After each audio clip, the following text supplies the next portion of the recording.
nominated 6 judges to the Circuit Court.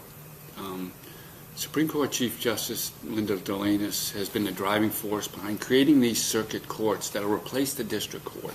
And it's a pretty significant reorganization of how justice is going to be provided in New Hampshire, and it's already started in a number of parts of the state.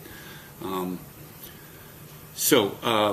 this circuit court system certainly gives the former district court judges more responsibility and more administrative powers and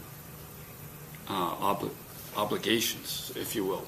But what was interesting was, again, we're talking about John Lynch, a popular 4-term Democrat, lame duck governor with an all-Republican executive council.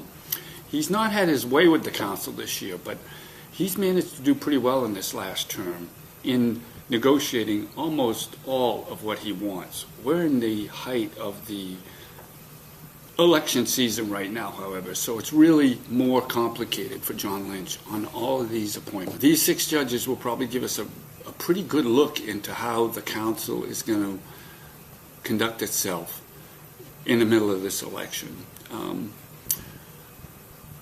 John Lynch did, as he usually did some very politically smart things with these judges. One, he grouped them all together. If you put 6 names before the council, you've got a much better chance of getting 3, 4, 5, maybe all 6 through the group. If you tried to attempt to do them piecemeal between now and his departure in December, he'd have a much more difficult time. And a lot of these judges would get a lot more scrutiny than they're going to get. The public hearings have already been speeded up on these hearings, on these judges. Through all 6 will face public hearings by the end of this week.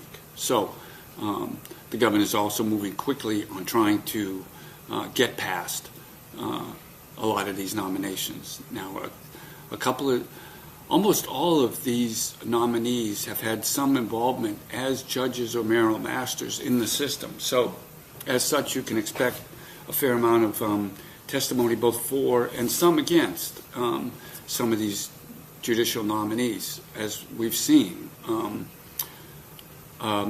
A couple of them were already the subject of grievances that were brought to the New Hampshire House of Representatives in child custody and divorce cases. So you're likely to see testimony against those judges. But as I said, this will tell us a real lot about what the last many months of John Lynch's administration are going to be like.